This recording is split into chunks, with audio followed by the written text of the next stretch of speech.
Denise. Denise. It's Denise. It's Denise.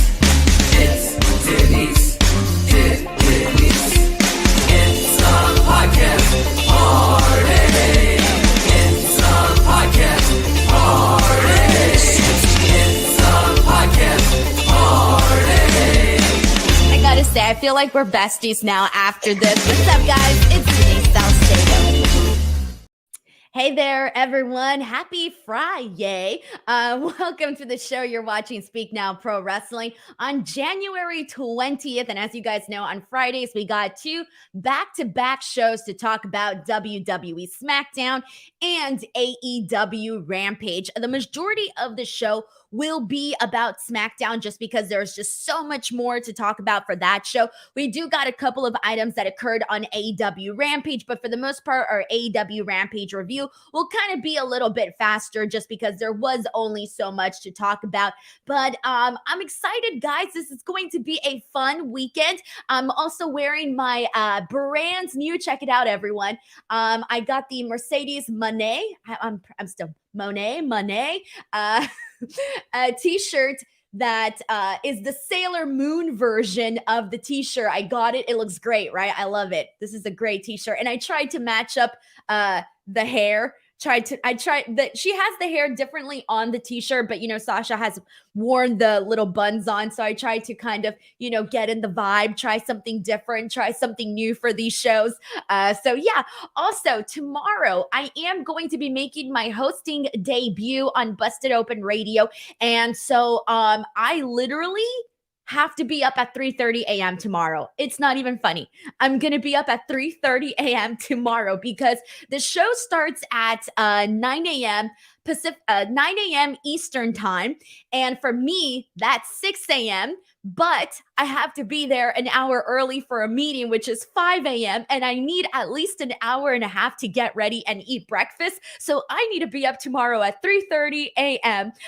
So I'm probably not going to do a super long show today, but that's kind of where I'm at right now. So for those of you who are wondering what I'm doing this weekend, that's the plan. But I'm really excited. I will be hosting with Mark Henry, who you guys just saw here on AEW Rampage. I actually got to talk to Mark today. Kind of for we've met briefly before in the past, but this was the first time we actually had like a real conversation. So I'm really excited to see what our chemistry is like tomorrow on the show. And hopefully I do a good job because it's a little bit of a different type of show. They have there's more technical stuff to be concerned with versus here I come on, I log on and I go the whole hour through versus, on their radio show, you got, breaks and stuff like that. But I'm really excited about it and hopefully I don't mess things up. So let's pray for me on that one. But let's see, guys, let's get into Smackdown and let's run it through, man, because there's actually quite a bit to talk about on Smackdown. And there was so much that happened today with the Bloodline. And I'm so excited because I got a brand new theory. I officially have a pick for something that people have been asking nonstop. So I'm a little bit... There was so much with the Bloodline today. It weaved in through Smackdown throughout the entire show. We're going to recap it all at the top of this podcast. So let's get started because I have so much to talk about in regards to the Bloodline. But we got a super chat here from Darth Steven 777. Thank you so much for kicking us off. Steven says, fighting evil SRS by moonlight, winning love by daylight, never running from a real fight. She is the one named Sailor Denise. Good luck tomorrow. Man, thank you so much. For those of you who do not know, I love Sailor Moon. And that's why when I saw, and I know that Mercedes has always been a fan of Sailor Moon too. So when I saw the shirt, I had to get it. But yeah, I do love Sailor Moon as well. Thank you so much to Steven for sending in this super chat. Okay, so here we go.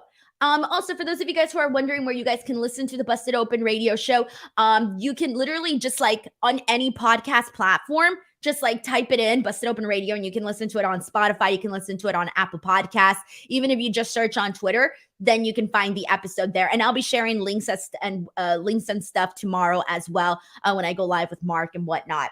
It's gonna be super early, but I will be posting links and all of that good stuff. Anyways, But let's dive into SmackDown and let's talk about the Bloodline, because that really is the thing that I want to get into here today. So we went back and forth here, everyone. Back and forth. They kind of had us thinking one thing, and then another thing happened. And that's sort of been the gist of the Bloodline story. And that's part of the reason why it's been so good, is that they've been keeping you on the edge of your seat. You know, there was a period where we were all expecting for the Bloodline to turn on Sami Zayn. And then, well, what if Sami Zayn turns on the Bloodline? And now I feel like I've been going back and forth where I'm not entirely sure. And today I came up with a new theory that I'm going to share at the end of this recap. But we got a super chat here from Andrew Tam, who says, "Hi, Denise. Wanted to ask what day you're leaving for the Rumble, if you might share." Yes, I'm leaving for the Rumble on Thursday. On Thursday that week. I'm leaving on Thursday. I'll get there at some point during the day on Thursday. Yeah, so that's when I arrive, and then I come back. God, when do I come back? The day after the Rumble. I'll be back on Monday. So thank you so much for asking. I'll be there trying to get as much coverage as I possibly can. So we'll see how that goes. Okay, so let's talk about the Bloodline and what happened. So, as I said earlier, they weaved in and out of SmackDown. So there's kind of a lot of ground to cover.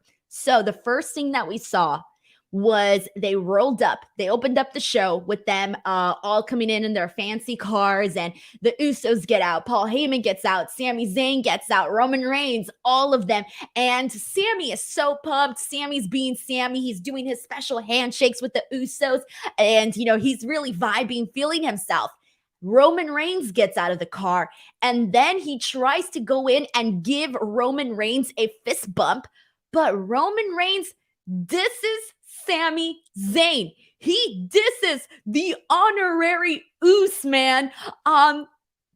Frick. So at this point, I'm thinking, no, every time, and this is why the storyline has also been so good, because you care about these people. You care about the characters that you're seeing.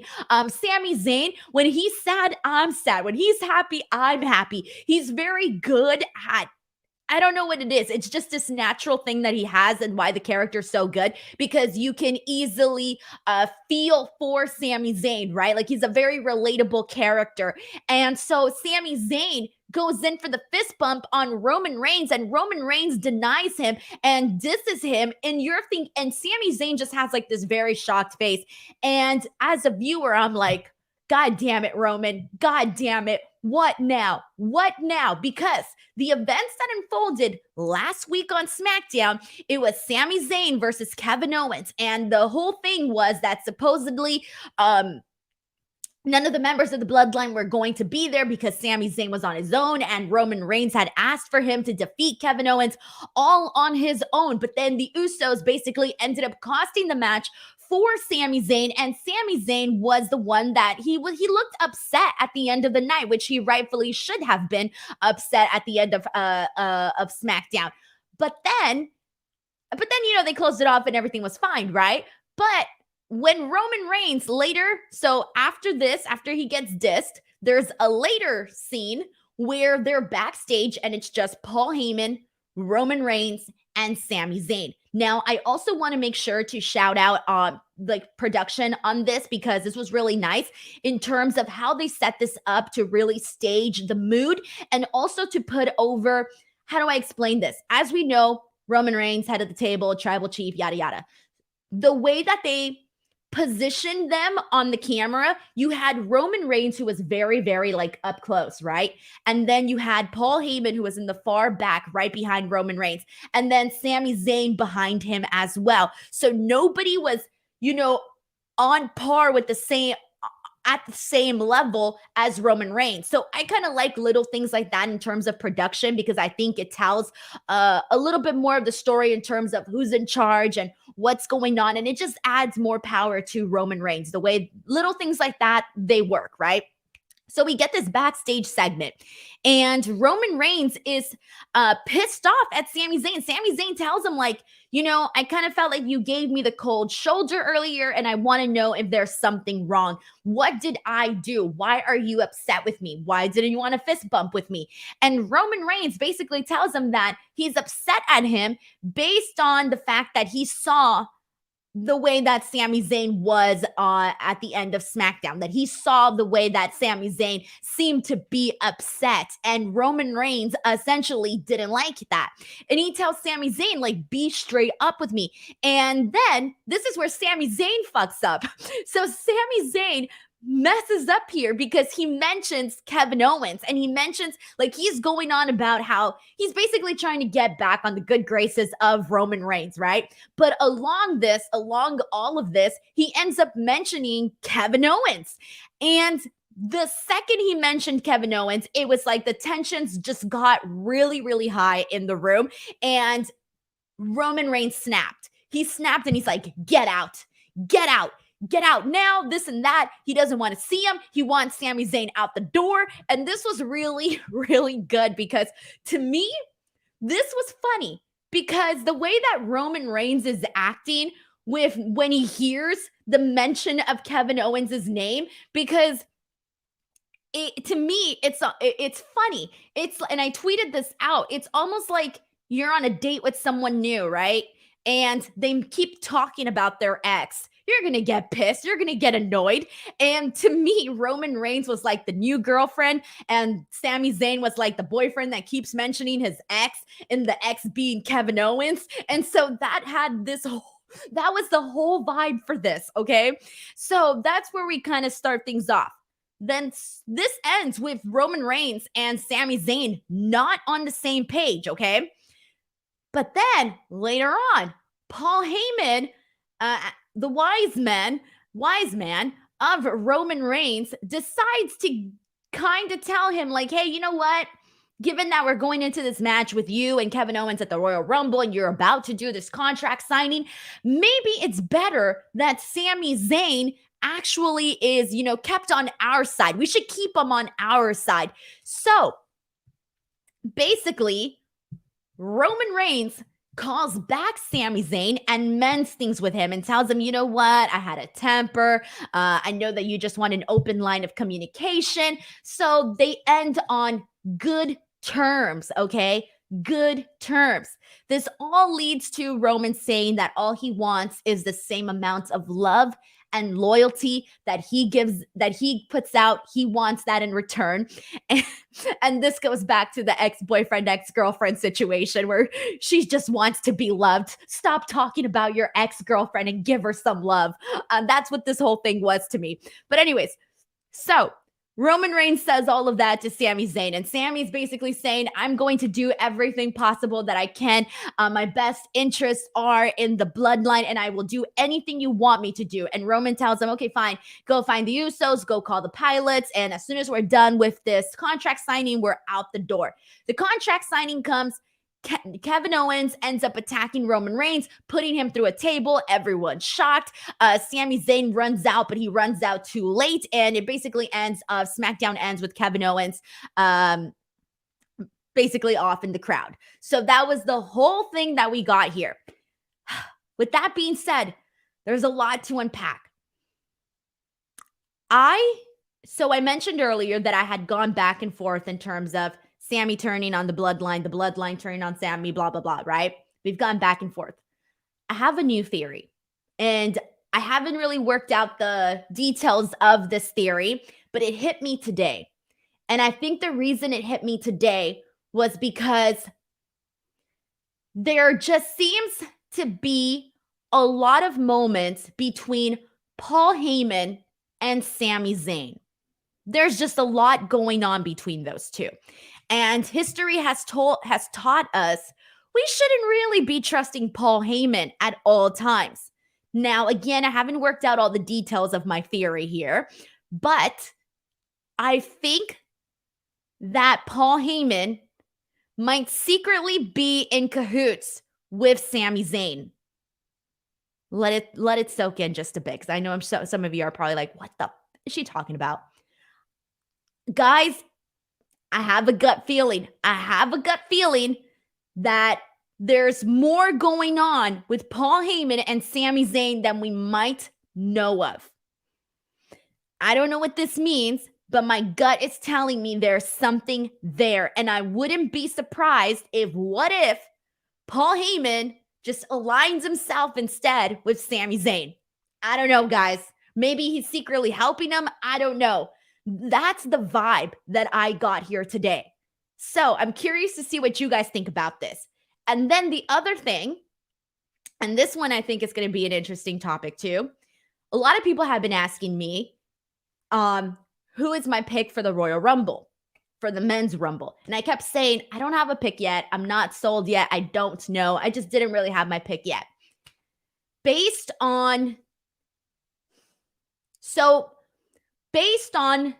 everything that's been going on, this whole story with the Bloodline, I know a lot of us were thinking that it was going to be Roman, and there's a lot of theories going around for WrestleMania, right? We were thinking, oh, Roman and Rock. Well, today Dave put out a report that, it's not looking right now. It seems less likely that we're going to be seeing The Rock and Roman at WrestleMania. Obviously, things can change, but from right now, maybe don't put your eggs on that basket. If you were hoping to see it, maybe don't get your hopes up, type of deal. Okay, the other option, the big one, Roman Cody is another one. But given that the best storyline, everything that has been the thing that we've been talking about is Roman, Sami. I think Sami Zayn needs to win the Royal Rumble. He's officially my pick for the Royal Rumble. I think that I don't know, man. I have a feeling, I'm not too sure, but I have a feeling like if it comes down to, for example, Sami and Cody, let's just say it's Sami and Cody, the final two in the Royal Rumble, and Cody Rhodes wins, I have a feeling people are going to turn on Cody Rhodes. And I'm not saying that we don't like Cody Rhodes or we don't love Cody Rhodes or this and that, but because Sami Zayn has gotten to the point that he is at right now with this story with Roman Reigns, I think it needs to be Sami Zayn. If not, like, don't put him in the Rumble. If you're not going to have him win the Rumble, don't put him in the Rumble. If he's in the Rumble, Sami Zayn needs to win this match, and that's it. That's where I'm at. Sami Zayn is my pick, guys. I officially made a pick. I'm sticking with it. I'm not going to change it unless something really causes me to change my mind. It's Sami Zayn right now, and I do think we need to see Sami Roman WrestleMania. Where are you guys at on all of this? Theories? And think about this too. I mean, the storyline has already been great, but also think about, like, we have X amount of weeks until WrestleMania 39. So think about all the good storytelling that they could do between even better story. How do I word this? Even more, a surplus more of storytelling between Rumble and WrestleMania. So that's where I'm at. Let's see what people are saying here. So we got a super chat here from Sam Pyboon who says, hey, Denise, The Rock will be on Raw this Monday night or Royal Rumble after Roman Reigns beats Kevin Owens or Royal Rumble match. Like I mentioned, right now, it seems a little bit less likely that we're going to be seeing The Rock get involved in WrestleMania. At least that's where we're at right now. Again, that's still not a for sure thing, but I don't know, guys. The vibes that I'm feeling from the universe are kind of telling me no. That's what I'm basing all of this off. But no, for reals, I felt a lot stronger about the possibility of seeing The Rock and Roman at WrestleMania. But then now recently, I'm thinking maybe it's not going to happen. But I'm going to wait. I'm going to wait until Raw. Like at Raw 30, I feel we're going to know a lot in terms of, once we find out whether or not, as they're doing the whole acknowledgement ceremony thing. I think we're going to find out then whether or not he makes a mention of The Rock is going to be a huge indicator of where they're at on all of that and maybe whether or not we can expect to see him or not. I just don't know anymore. But thank you so much to Sam Pyboon for sending in that super chat. So let's see what people are saying about this whole thing. Let's see what people are saying about my theories that I had. Let's see if we have any good comments. This is from YT who says, that would make sense. Roman already turned on Paul once, so he probably feels for Sami. Okay, let's see what else we got. Christopher here says it would be cool to see Sami Zayn win the Royal Rumble. Let's see what else we got. YT predicts, he says, it sounds like The Rock is trying to throw us off the scent. I think Rock shows up at Rumble, but not in the Rumble match itself. That's a prediction from YT. Raphael says, I'm very, very interesting prediction, Denise. I don't know. We'll see. Let's see what else we got here. This is from therealnick.com who says, they're not going to try and ruin Cody's face push since they're so low on baby faces. There is room for Raw main baby face, Cody, and a SmackDown baby face in Sami. And we got Keith Duran who says Sami deserves that Daniel Bryan push. And YT says The Rock is saying he's not in shape, and that man is always in shape. He's trying to throw us off. So let me correct this, okay? I've been seeing a lot of people say, like, oh, how come The Rock is saying he's not in shape? He doesn't mean, like, not in shape in terms of he doesn't look good. He is talking about, like, in-ring shape, guys. Like, in-ring shape is, you know, obviously different from, like, just looks-wise. Looks like he's a lot older now, guys. Like, The Rock's older. He's I think he means in-ring shape. So different from him and how he looks on the outside, right? So just a little bit different. I saw a lot of people kind of talking about that, but I think that he was definitely talking about in-ring shape. Heidi Ho sends in a super chat. Thank you so much to Heidi Ho, who says, just showing some love. I'm listening from underneath a welding hood. # Friday Night Lights. Okay. Thank you so much, Heidi Ho. I appreciate you showing the love. Seriously, I do. Okay. So I appreciate that so much. Thank you so much for sending that in. And so that is where I'm at with my whole theory in regards to the bloodline, Roman, and everything. Okay. So now let's go ahead and jump into the Firefly Funhouse. Let's get into all of this now, because this is I think the thing that had a lot of people going, okay, we're going to this now. And I'm curious to see, I know what Twitter's reaction was to this. I'm curious to see what the chat's reaction is to this, but we do got a super chat here from Steven Marchuli. Thank you so much to Steven, who says, if Rock versus Roman happens, who's going over? If Rock Roman happens, I would like to see Roman get the victory. Yes, my pick would be Roman. Yeah, I think it would just have to be Roman. But that's my pick. Let me know in the chat what you guys think. Thank you so much to Steven. Okay. The Firefly Funhouse. So we get LA Knight, who goes out there, has a quick match, defeats Jones in a squash match.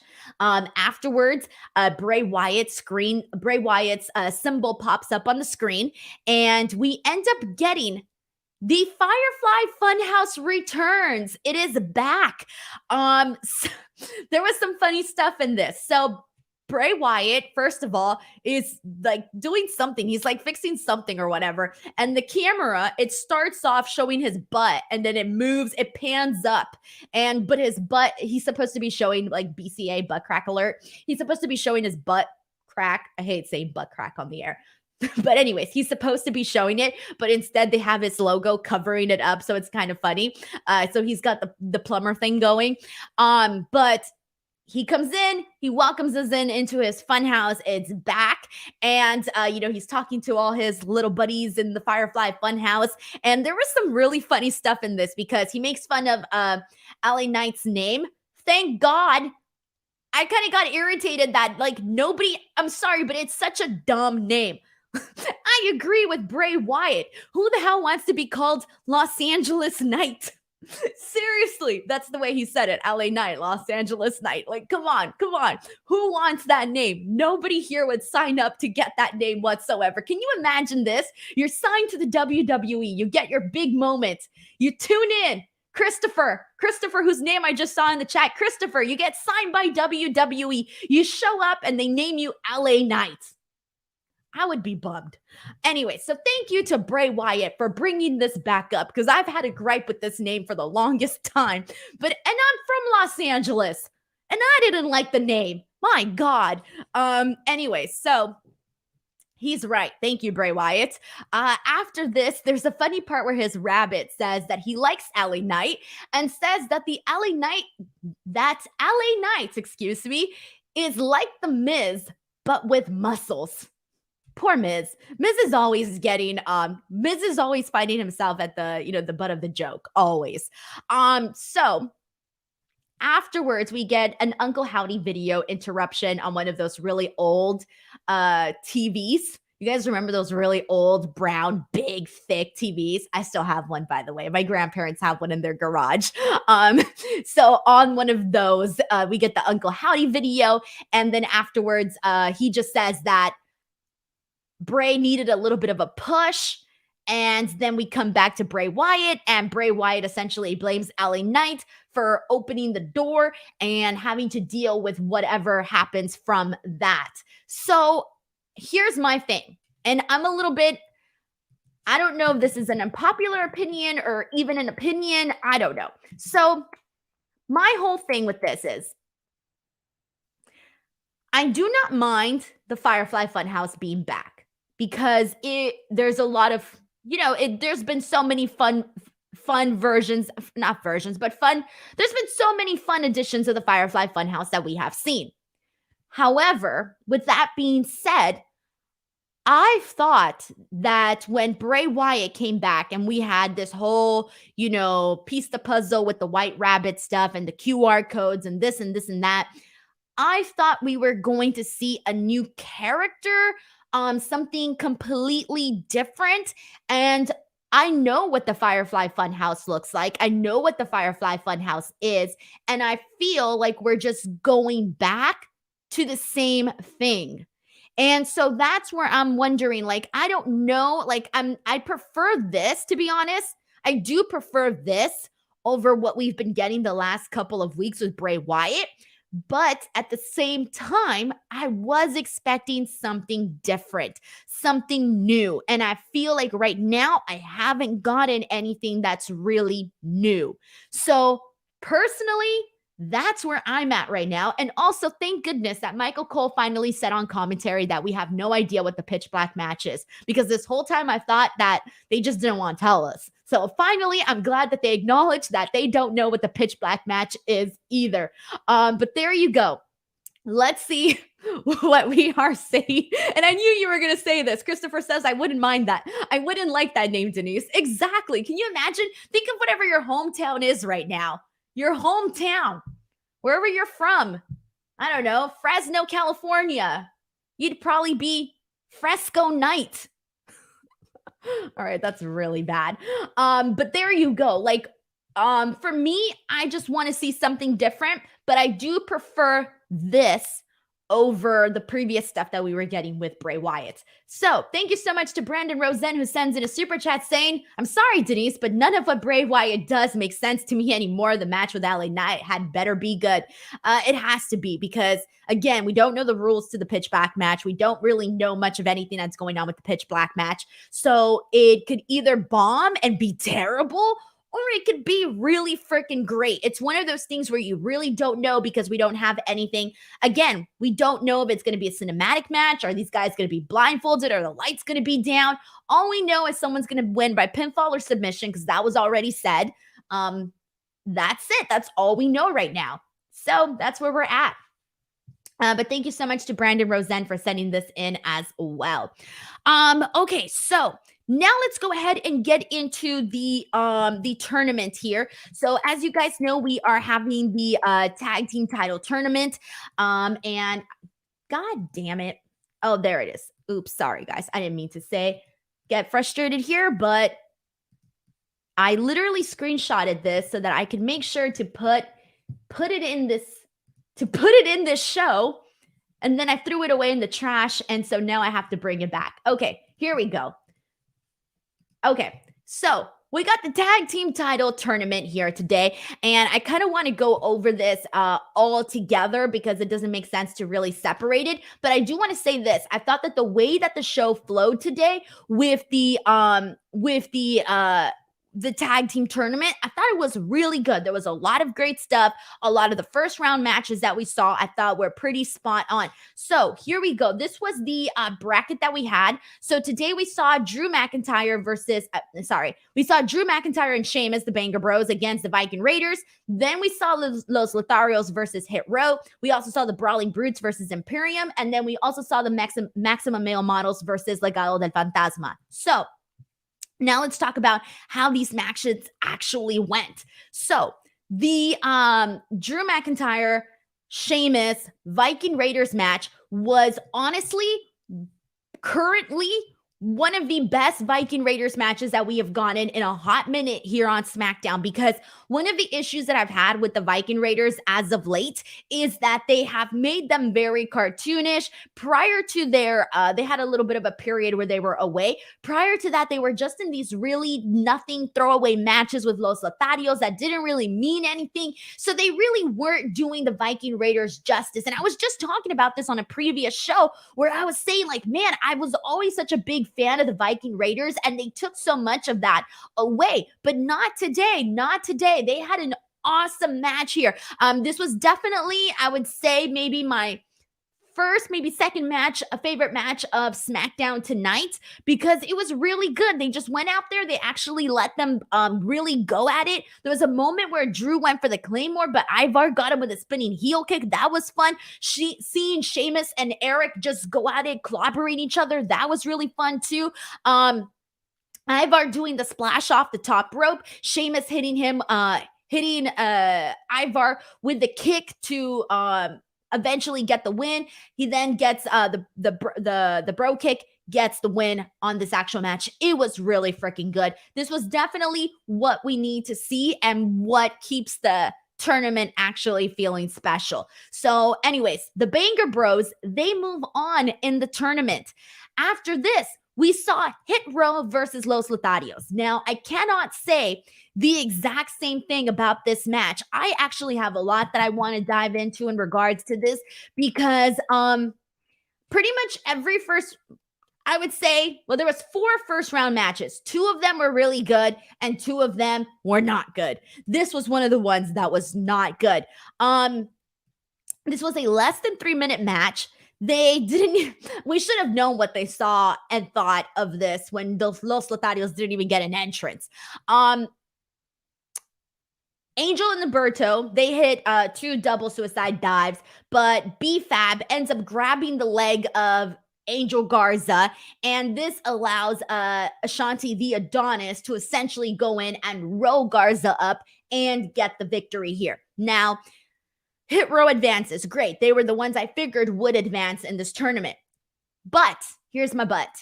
I tweeted out that I thought that Los Lotharios deserved better. Now, I didn't just mean tonight. I didn't just mean them getting the win. I didn't even mean them getting the win. I didn't think they needed to get the win here. It's clearly Hit Row has been the team that's been featured. It would make sense for Hit Row to win.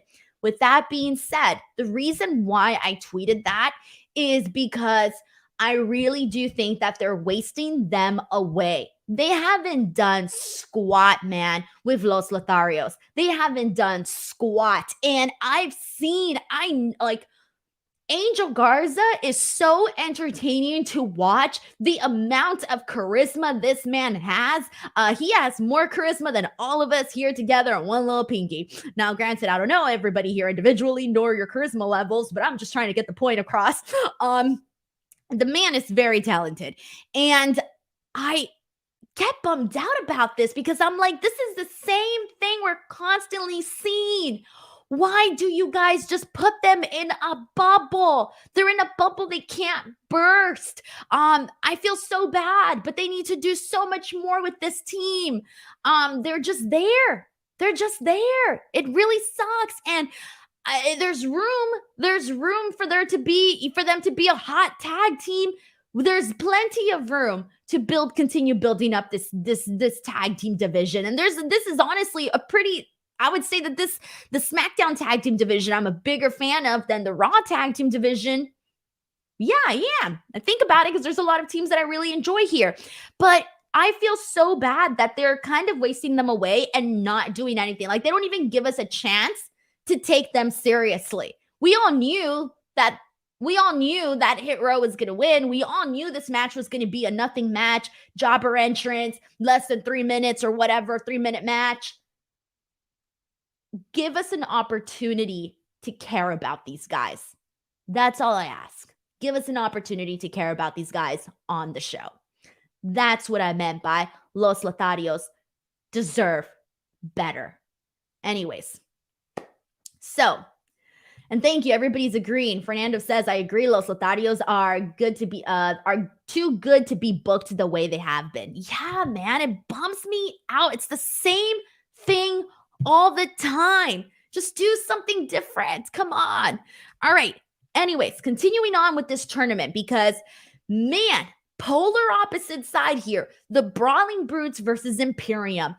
This match was so much fun.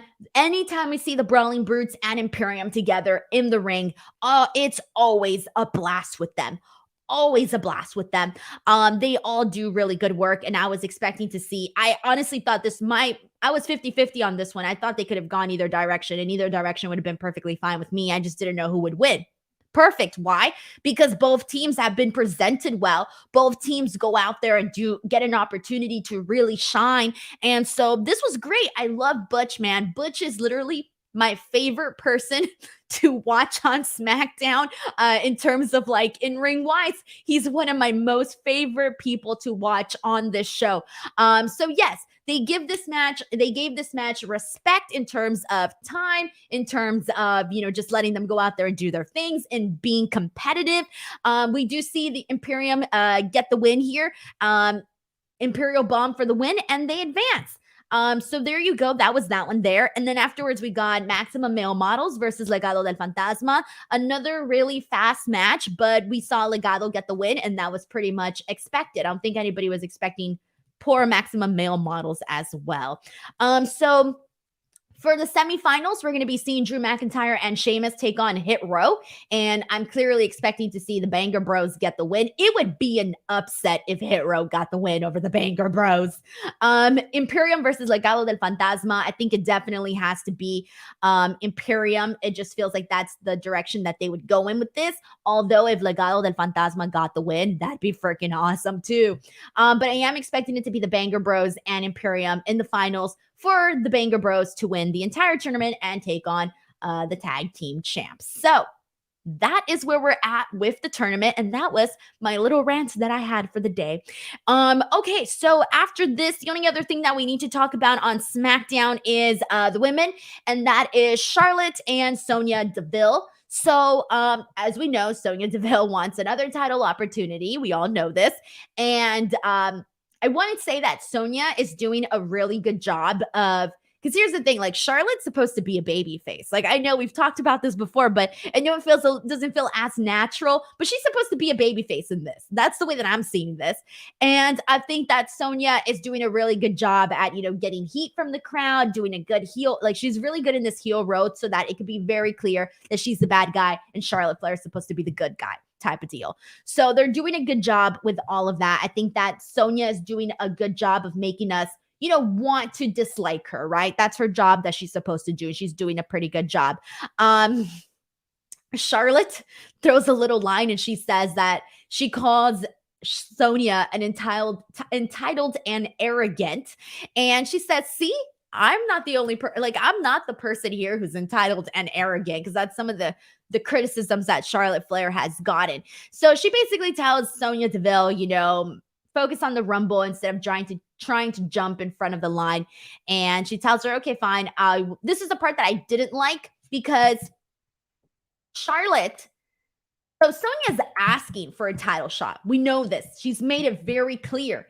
And then Charlotte says, fine, I'll fight you right now. To me, that indicated that the title would be on the line.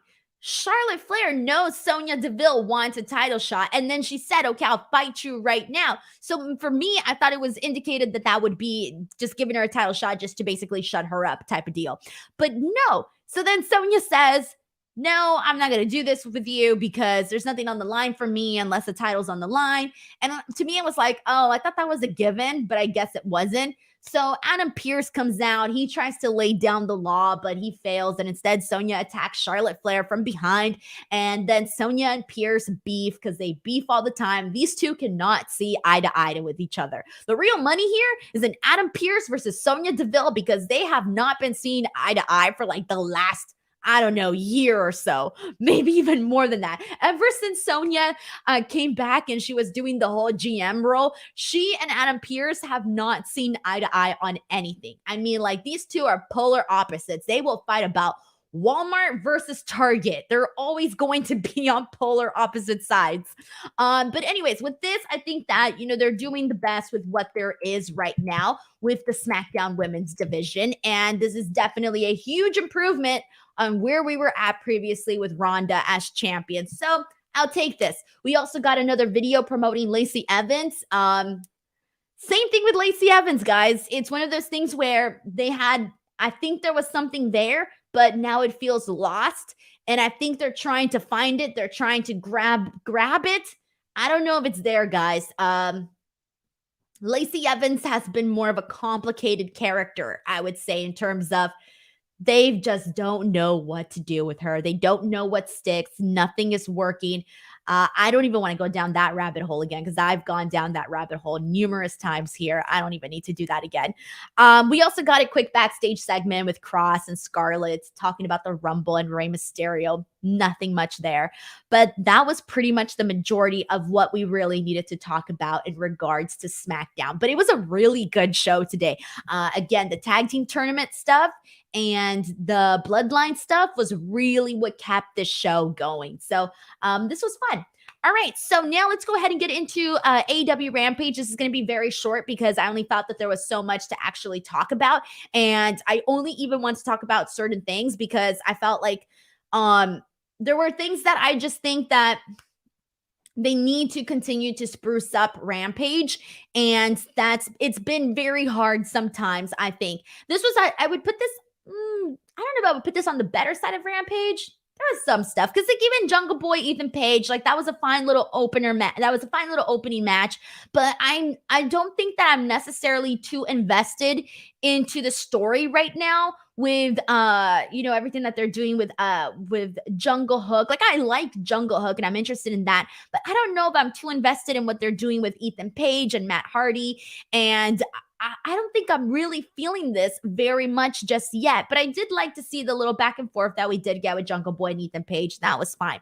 But I do want to talk about this. And this next thing is the whole Ortiz, Eddie Kingston thing, because I feel like maybe, okay, so Tony Schiavone comes out and he's interviewing Ortiz. I love Ortiz, man. I'm a fan.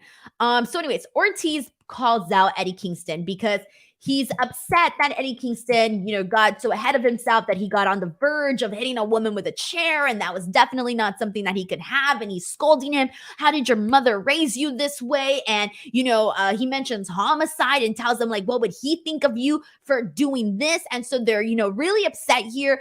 And here's the thing is that this made Eddie Kingston not look good, right? You're not going to be like, here's the thing. Eddie Kingston's a popular guy. He's a popular character. People want to root for him. People want to cheer for him, but you can't really cheer for this guy when Ortiz is clearly making sense here in that you shouldn't be, even tempted to hit a woman, never, even more so with a chair. Like, what are you thinking, bro? Right? That whole thing. So it was kind of hard to, I say, maybe, it's almost like the crowd didn't really know, like, oh, we really like Eddie Kingston, but we agree with Ortiz. So it was kind of a little bit of a complicated, I would say, a dynamic. It just didn't feel, I don't know, it just wasn't there. I don't know what it was, but I did like Ortiz getting some time to actually come out and speak and do something because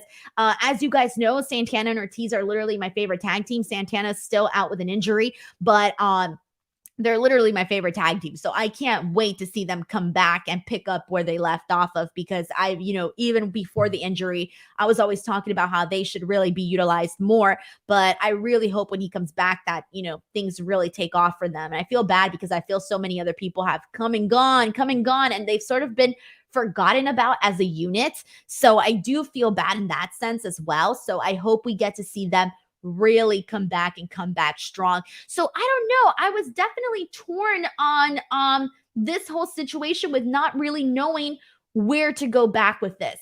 So, all right. And let's see what else we got here. Afterwards, we did get Darby Allin essentially calling out the House of Black and challenging Buddy Murphy to a match on Dynamite. That should be a pretty fun one. I'm looking forward to that one because Buddy Murphy is incredibly talented in-ring wise. Phenomenal. So this is a match that I do want to talk about. I'm very excited about this. Brian Cage versus Willie Mack. All right, so if you guys ever listen to my Impact pay-per-view shows that I did over on Fightful, like once every couple of months that I did them for the pay-per-views, those ones, you will know that I'm a big Willie Mack fan, like big Willie Mack fan.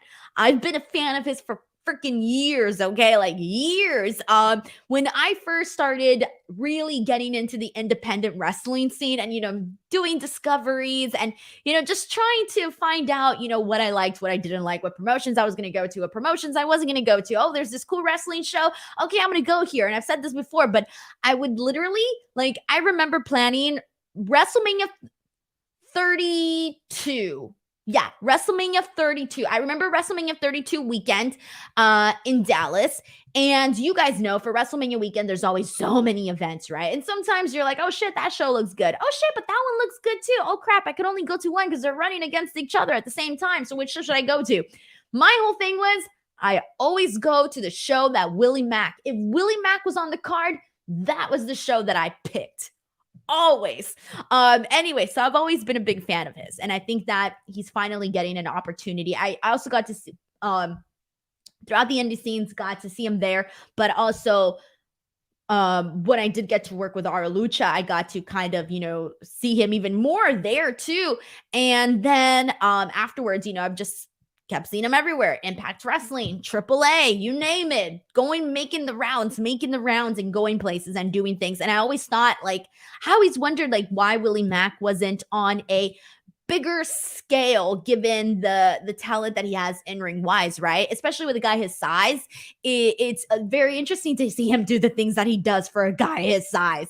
So he ended up doing the dark match that I was at for the Los Angeles show. And he got a great reaction for that because you guys know he, is from Los Angeles. He represents South Central.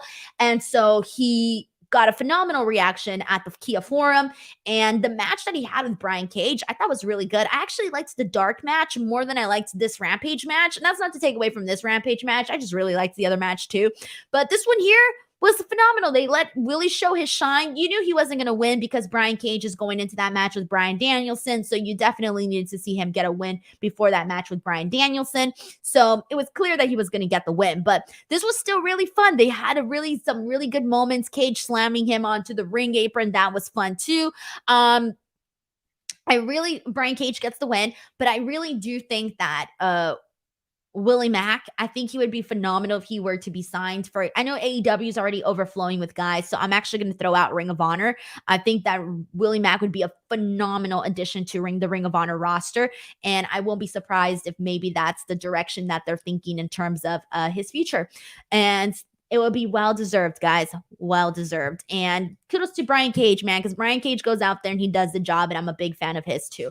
I really like a lot of what Brian Cage does, and I think sometimes because, we didn't get to see him on TV much, I think so many of us forgot what Brian Cage can actually do in the ring. We got a super chat here from Sheldon Jackson, who says, aren't Santana and Ortiz still beefing? IDK about them tagging together again. Man, I don't even remember where we left off on that. And so Santana right now is injured, but I need to go back and refresh my memory here. Thank you so much to Sheldon Jackson for sending this in, but I want to continue seeing both of them as a team. They were my favorite team, and the stuff that they did back in Impact pre-AEW days, that was top-notch stuff, man. And I missed that period. I really, really missed that period. So that's where I'm at with all of that. Okay, so let's go ahead and move on from here, and let's get into this one here I didn't like, and this was Jade and Layla against Jada and Jordan Vanity. This was more of a dark, I would say a dark elevation match. This wasn't a Rampage match. I think there needs to be there's obviously a little bit of a different standard for Rampage, I would say, or there should be. I think this match was kind of just, I know why they're doing it. I know why I was there.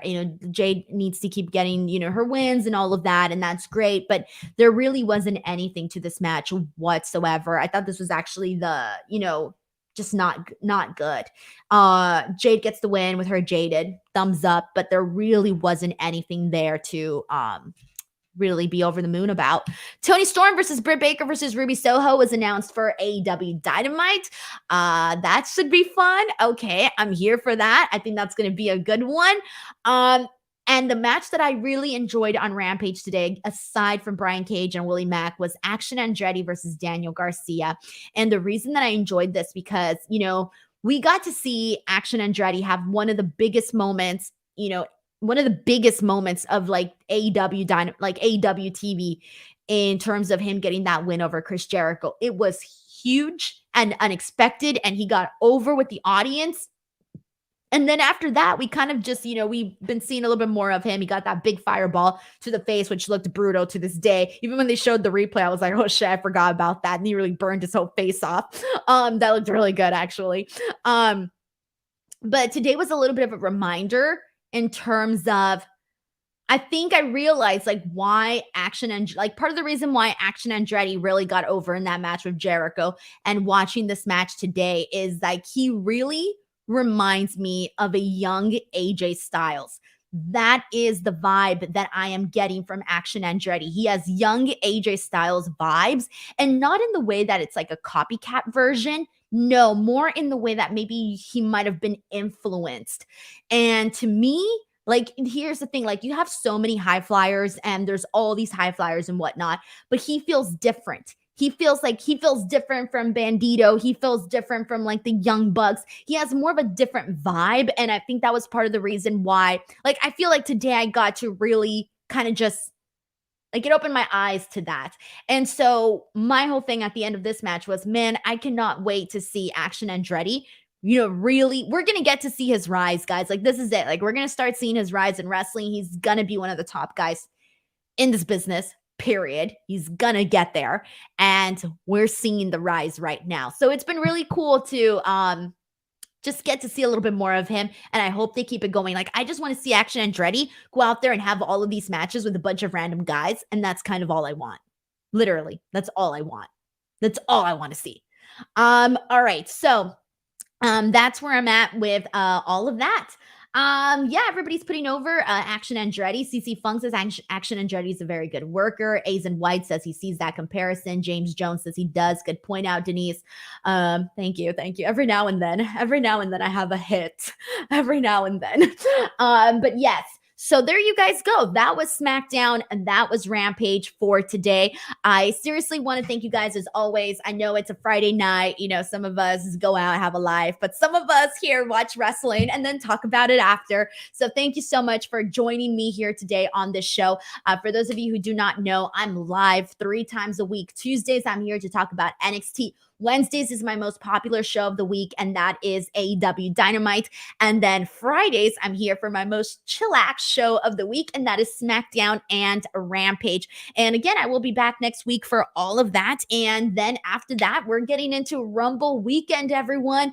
Rumble Weekend. I will be in San Antonio for all of that, so it's going to be crazy. Gonna be crazy. I already know it. But there, Alexis P says, too cold for a life. I feel you. Oh my God. Today I woke up early to go have breakfast. Because I never get to have breakfast with my husband because, he has to go to work. But this time it allowed us to have breakfast this morning. And I was dying. On the car ride. I could not, because his heater broke in the car. It doesn't work. I was dying. I was so cold. But we made it. And then right now, I ordered Uber Eats, and the Uber Eats guy he delivered the food to the wrong address. So I went outside and I saw that the little picture, it showed somebody's welcome mat and my food was there. And I had no idea where my food was. So I was running out there trying to find the Uber Eats guy. I finally got in contact with him, but I was freezing. I didn't go out there with a sweater. I went out there like this. It's too cold right now. It's too cold. All right, guys. Thank you so much. I got to wake up early tomorrow, but thank you so much for being here. Have an awesome, awesome weekend. And yeah, I'll see you next week. Bye, everyone. Take care.